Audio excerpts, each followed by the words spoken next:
దాంట్లో చిన్న పురుగు ఉందనుకో అదే అట్లా అన్ని అయిపోయి పగిటిపూట అవి దోమ అయిపోయి రెక్కలు వచ్చేసి పగిటిపూట కుడితే డెంగ్యూ వస్తుంది. మనం ఎన్నో డబ్బులు ఖర్చు పెట్టుకుంటాం కదా, అందుకే నీట్గా డ్రమ్ములు బాగున్నాయి, నీట్గానే ఉన్నాయి. మీరు ఎప్పుడు క్లాత్ కట్టి పెట్టారనుకో. ఈరోజు డ్రై డే ఫ్రైడే సందర్భంగా ఎస్సీ కాలనీలో ఉన్నటువంటి కొన్ని గృహాలను సందర్శించడం జరిగింది. అందులో భాగంగా కొంతమందికి మోటివేషన్ చేయడం జరిగింది.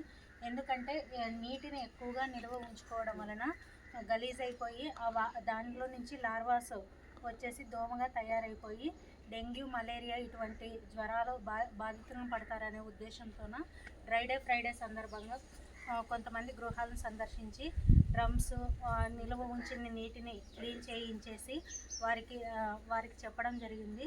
సో ఇందులో భాగంగానే వారి ఇంటిలో ఉంటున్నటువంటి నీటి తొట్టెలను ప్రతి ఒక్కరూ శుభ్రత పాటించవలసిందిగా తెలియజేయడం జరిగింది.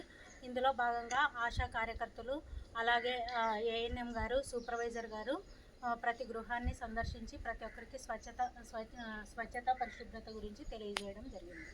Thank you.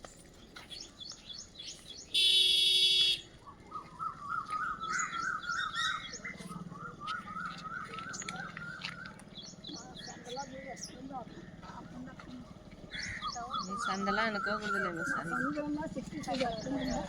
మరి ఇంకేం చేస్తావు అది ఎవరంటే.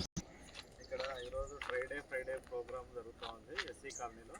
ఈ ప్రోగ్రాంలో మనకి ఏంటంటే మనకు నీళ్లు నిల్వ ఉంచుకోకుండా చూసుకోవడము, అందులో దోమలు గుడ్లు పెట్టుకోకుండా చూసుకోవడం, ఎప్పటికప్పుడు 2 రోజులకు ఒకసారైనా మనం 2-3 రోజులకు ఒకసారైనా మనము తొట్టెలు డ్రమ్ములు ఏవైతే ఉన్నాయో అవన్నీ క్లీన్ చేసుకోవాలి.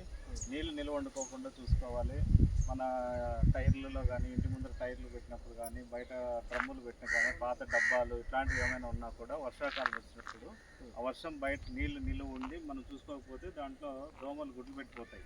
ఆ గుడ్లు మళ్ళీ ఏంటంటే మళ్ళీ దోమలుగా తయారైపోయి మనకే కొడతాయి. మనకి డెంగ్యూ, మలేరియా ఇట్లాంటి జబ్బులన్నీ మనకి వస్తాయి. కాబట్టి మీరు జాగ్రత్తగా చూసుకోవాల్సిన బాధ్యత మీ మీద ఉంది. ఎంతసేపు మేము వచ్చి చెప్పడమే కాకుండా వాళ్ళు చేసుకోవాలి.